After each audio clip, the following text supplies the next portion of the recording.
Hello everyone, good morning. I hope सब लोग अच्छे होंगे और सब लोग बहुत अच्छे होंगे, क्योंकि अभी सब लोग बहुत बीमार पड़ रहे हैं। तो सब अपना ध्यान रखना।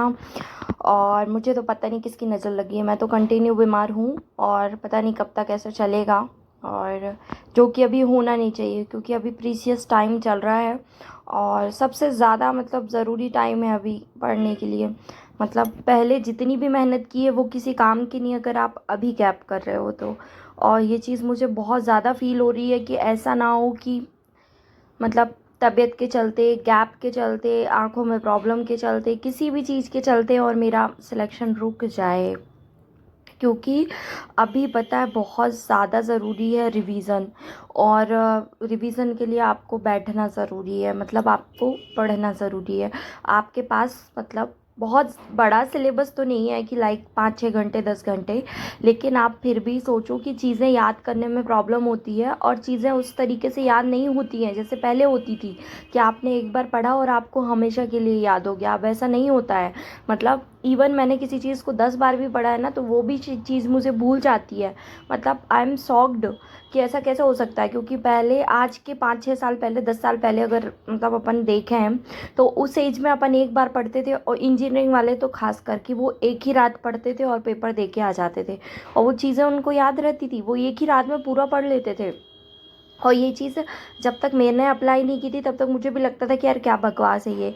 बट कई बार ऐसा हुआ है वाकई, मैंने खुद फील किया कि मैं खुद एग्ज़ाम के जस्ट पहले, एक दिन पहले पढ़ती थी और पूरा अच्छे नंबर आ जाते थे। मैं बिल्कुल, कभी मैंने 5-6 घंटे बैठ के पढ़ाई नहीं करी, ना स्कूल में ना कॉलेज में ना कभी भी। मेरा 1 घंटे से ज़्यादा मैं बैठती ही नहीं थी। अब जा कर के मैं इतनी मेहनत कर रही हूँ, तो मैं चाहती हूँ कि उसका रिज़ल्ट आए। ऐसा ना हो कि वो सब बेकार हो जाए, है ना, और उसका रिज़ल्ट ना मिले।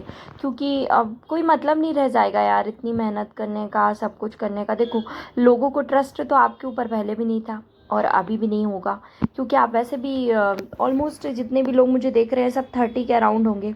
जब आपने अभी तक कुछ नहीं किया अपनी लाइफ में, तो आपसे क्या ही कोई उम्मीद करेगा कि आप कुछ कर सकते हो, है ना।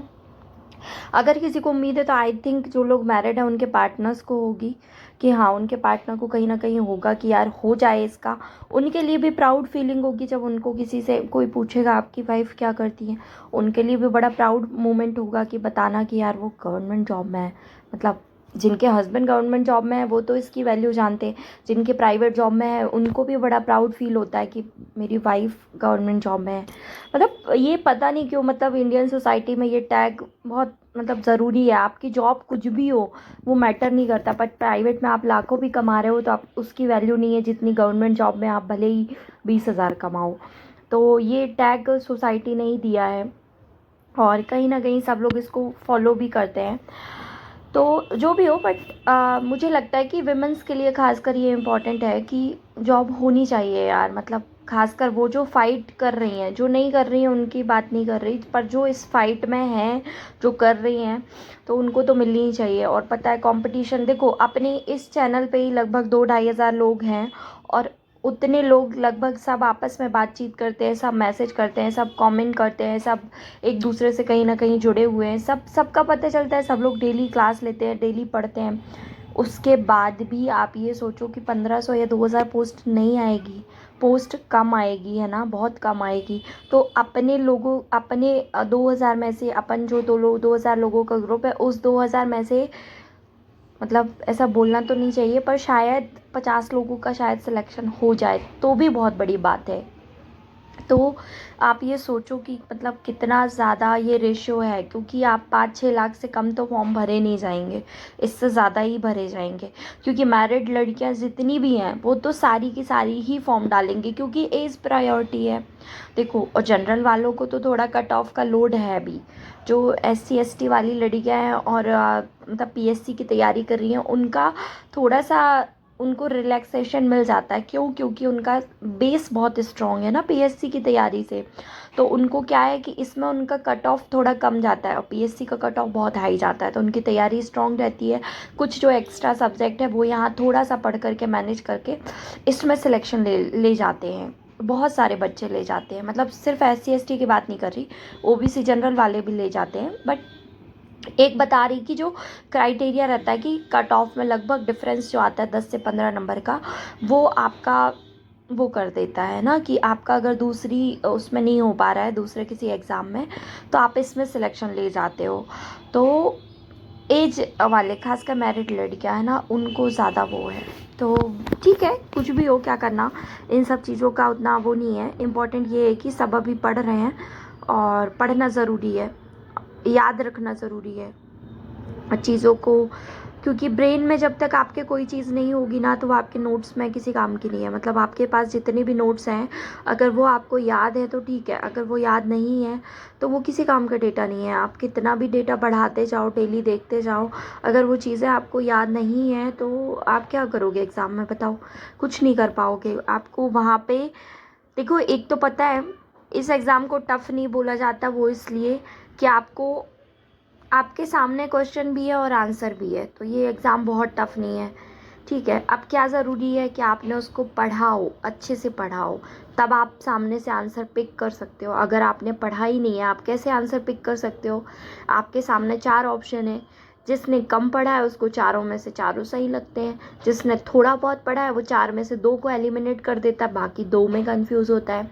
जिसने बहुत अच्छा पढ़ा है उसको 3 दिखते भी नहीं है, उसको सीधे अपना आंसर दिखता है कि हाँ ये है, चाहे वो ए हो, बी हो, सी हो या डी हो। तो उस लेवल का पढ़ना, देखो आप कितना भी पढ़ लो, 200 में से 100 क्वेश्चन ज़्यादा से ज़्यादा ऐसे होंगे जो आप बिल्कुल कर सकते हो। उसके बाद के 25-30 क्वेश्चन ऐसे होंगे जो आप एलिमिनेट करके आंसर लाओगे, है ना, दो दो हटाओगे, बाकी 2 में थोड़ा सा टाइम लगेगा आपको सोचने में कि यार ये था कि वो था, ये था कि वो था, तब आप उसको पिक कर पाओगे आंसर को। और कोई भी एग्ज़ाम हो उसमें 20 लगभग 15 से 20 क्वेश्चन ऐसे आते ही हैं कि जो आपने कभी देखे नहीं, कभी सुने नहीं। मतलब उसकी लैंग्वेज इतनी टफ कर देते हैं क्वेश्चन की कि वो आप उसमें समझ ही नहीं पाते हो कि यार इस क्वेश्चन का कौन सा आंसर है। फिर उसमें सब ABCD खेलते हैं ना, तो वो लास्ट प्रायोरिटी रहती है। लेकिन उसके अलावा जो 80% होता है ना, वो आपका पढ़ने से आप कवर कर सकते हो, रिवीजन से आप अच्छा कर सकते हो। तो